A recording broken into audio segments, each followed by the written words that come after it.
I imagine it probably lasted even longer given the nature of the how dragon ogres perceive time, where they view the entirety of human civilization as nothing more than a recent growth of mold that has spread around and caterwauled in the distance, screaming and braying like a bunch of small animals. They don't even really perceive the entire passing of an age of humanity as more than a blip. So yeah, it wouldn't surprise me if it's something that was drawn out, slow, and eventually plugged into place.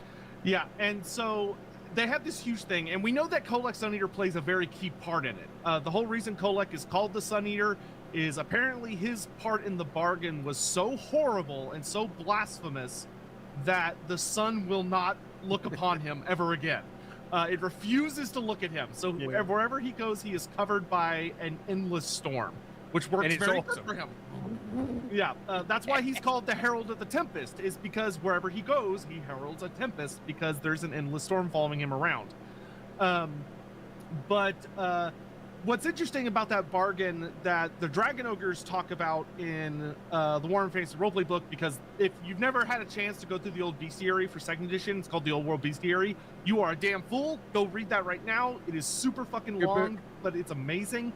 But one of the things that's talked about is that the Dragon Ogres were kind of tricked in a sense. I don't think all of them were. I think Kolek and Krakenrock themselves knew exactly what they were signing up for.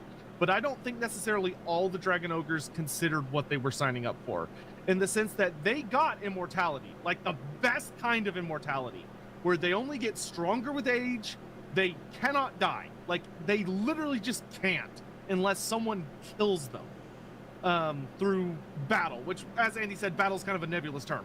But, you know, unless somebody hits you with a lightning bolt wouldn't work, but unless somebody stabs you, or wouldn't them using Dark Gods be seen as a crutch? Wouldn't that bother them? So, Hammond, I think the thing is that I'm sure they could potentially see that as a crutch, but I think that's why they bargained and didn't beg. Yeah, I'll make it clear that the Dragon Ogres are exceedingly powerful. Of this, there's no doubt. We don't know what the Chaos Gods definitely gave them. They may already have been immortal, for example, and what has happened now 10,000 years later is that various stories have been respun in different ways. Who can be certain what they were given? What you can say for certain is that they were backed into a corner by the circumstances that they were currently in, and those circumstances were probably the world had been moved.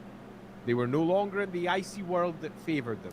They were in a world that sent them to sleep, and they were at war, and a war they were losing. Now that war was either A, against the Lizardmen, or B, against the dragons. It was probably C, both. Both, yeah. And they were fucked. And they saw that they were fucked. Now, we're not talking fucked short term. We're probably talking fucked long term. But they could see that they were heading towards their own extinction. And they made a deal. And that deal was beneficial to both parties. Now, you might argue that they were tricked, that something went wrong. There's all sorts of fun stories you could spin out of this, but what you can say for certain is that the Dragon Ogres, in all of their mightiness, realized that they were screwed. So that there was only one way forward for them, and that was to make a deal with another party, which they definitely did. And that deal did not make them slaves as it did everybody else, although to a degree it did enslave them. It meant that they were going to have to respond at certain points, but the species continues to this day. They are still there. So, cut a long story short on that one, wouldn't them be seen as a crutch? Who cares? Crutch, no crutch. Yeah, it was that or death. Indeed. And gods are a crazy thing anyway. Wouldn't that bother them? Sure, everyone's individuals. It might bother some, not bother others. Some, I'm sure it would massively anger. And wouldn't they create their own god? I love the way you think you can just grab some Lego bricks and build yourself a god. Not the easiest thing to do, I'm sorry to say. Yeah. Remember, Tahenwin literally had a guide, and it still took him over 100 years. Yeah, totally. And you've also got to remember as well that we are talking pre-Cataclysm. The very notion of a god means something quite different in that era. Indeed, they may not even truly exist at that particular point.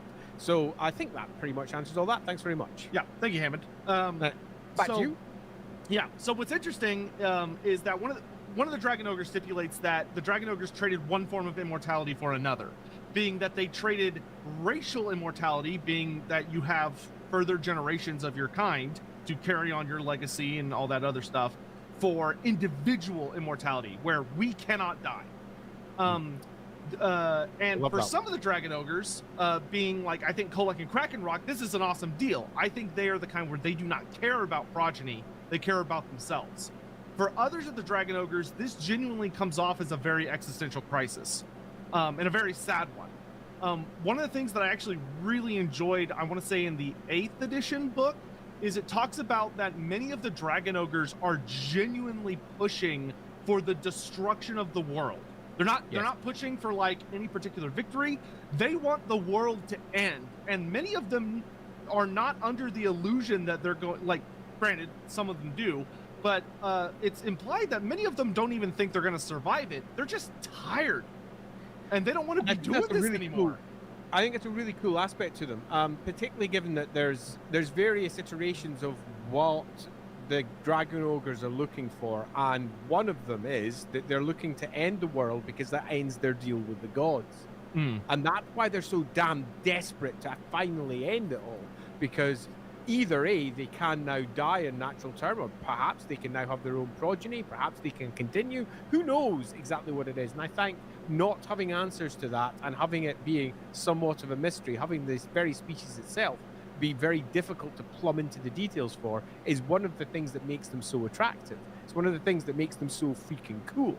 If we had answers for everything, if we codified everything out and made it very clear, they'd be somewhat less interesting, because you just say, oh, it's just that. That's what they're doing. But instead you're like, I don't know why they're doing this. Why would they do this? And you make questions, and these questions are, for people like us, half the fun of it all. Oh yeah. Well, like, I love, there's a quote in the Old War Bestiary from one of the Dragon Ogre Shaggoths that I love so much, where the Shaggoth posits the idea that particular Shaggoth is not convinced that the Dragon Ogres were as clever as they thought they were when they made the deal, and that particular Dragon Ogre is convinced that the Great Deceiver tricked them, and that there were circumstances before that led them to their deal with the Dark Gods that the Dark Gods were planning for all along. And the Dragon Ogre Shaggoth, like, honestly would not shock me at this point, which is kind of a sad but really interesting view for them to have. But when you have thousands of years to ruminate on it, I can see how they would come to that feeling. So as we're plumbing through the depths of the origins of the Dragon Ogres, I think there's another Dragon Ogre that we need to bring up, because this is another Dragon Ogre that, like Krakenrock, will refuse to accept it or ever remember that name. Krakenrock the Black is not necessarily the first Dragon Ogre. There's another option, Skaranarak. Now, you might not know Skaranarak. Skaranarak is a Dragon Ogre that was first mentioned in the Life of Sigmar, one of Black Libraries. In fact, indeed, I do have a copy of that one here, good old Life of Sigmar. Now, and according to the Life of Sigmar, which is definitely not Sigmarite propaganda, 100% definitely not. There's two things you can say from this. Number one is that almost every single person in the Empire knows what a Dragon Ogre is, which stands in stark contrast to some of the other species around the world, because their holy texts refer to them, because Sigmar faced one. And now, the individual that Sigmar faced was called Skaranarak. And the story that spins behind that, without going into great detail, is that Sigmar was looking to... Stephen Bills, you rock! Were there any Dragon Ogres that actively fought against Chaos? I think the answer is, with all the lore that we have, no. Yeah, however, what I can say is Dragon Ogres are definitely involved in when the Chaos Hordes fight each other. They almost certainly get wrapped up in that. And you could argue that there may be Dragon Ogres get woken up and are not in a great mood. Yeah, let's actually contradict my previous answer. In fact, I'm going to say yes. But that particular angle is worth putting. Chaos fights chaos all the time, but it's a little bit like sharpening a blade. Yeah. It's not so much that they are fighting chaos or trying to stop chaos. They're trying to prove themselves. They're trying to show themselves more worthy than others. And the very first iteration of the Dragon Ogres was pretty much Dragon Ogre against Dragon Ogre, to show that they were more worthy than any other Dragon Ogre to be the one that represented chaos on the battlefield. very much the old warband feel, as we mentioned at the beginning of this stream. So they are constantly fighting chaos while simultaneously never standing against chaos, which I think would probably be a better way. And the Dragon Ogres are keenly aware of their stance. Like, I want to, I don't think it might be Archaon. I don't think it's Archaon, but there are notes of Chaos Champions who, at the end of their sagas, will fight a Dragon Ogre as like a show of, are you strong enough to accept this gift from the Dark Gods? And Dragon Ogres are very aware that they serve that role, but they embrace it because that's just part of the bargain. But like, they kill people to say, are you worthy? Michael, thank you so much. Very generous tip. Thank you. That lightning bolt rocks. Yeah, right. But, but there's a super interesting thing there of there may be a Dragon Ogre that actively, deliberately tries to fight chaos, but that would just be part of the Dark God's plan. Like, they would just throw champions against them to produce a worthy warlord. Yeah, they're basically whetstones, sharpening blades. And I think that's completely... I think in terms of stories could make for a really interesting one. But one thing to remember about Dragon Ogres, and it's mentioned in multiple sources, is that they are fiercely independent. They're not just independent, they're fiercely. That's often the adjective that's used. Fiercely. 6th edition, I think, mentions fiercely independent. It's one of the reasons why they refuse to fight for demonic masters. Indeed, they often refuse to fight for any masters. They are very much their own individuals. So whatever it is they're doing is probably more guided by the deal that they have with chaos, rather than necessarily because they're slaves, because they have to, because they maybe even want to. I imagine there's a certain amount of before sticking by this deal, it's stuck in place for one reason or another. So one presumes magic, which is often the case. There's a whole thing with Codex Suneater back in 7th edition. It wasn't explicitly against the rules that certain kinds of monstrous characters could join units. So to cover that, Codex Suneater literally has a rule about how he's so prideful and independent, he refuses to join any unit. Doesn't matter what it is. He will not join it. Once they got to 8th edition, he's too fucking cool. Yeah, but like once they got to a later edition, they didn't need to do that anymore because core rules. But anyway, Skaranorok. So Skaranorok was plaguing the Burgundians. For those of you who don't know your ancient Sigmarite tribes, that's modern-day Averland. So he's down in modern-day Averland, down in probably the Black Mountains to the south. Indeed, the Black Mountains are referenced several times, as is the Grey Mountains in the World's Edge.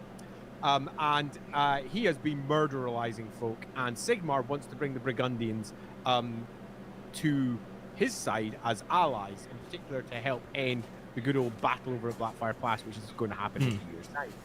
And he is looking to bind together all of the tribes of humanity, and he has approached the king of the Burgundians and said, hey, give us a hand. And let's cut a long story short, they introduce themselves and they say, yes, we're actually diplomats.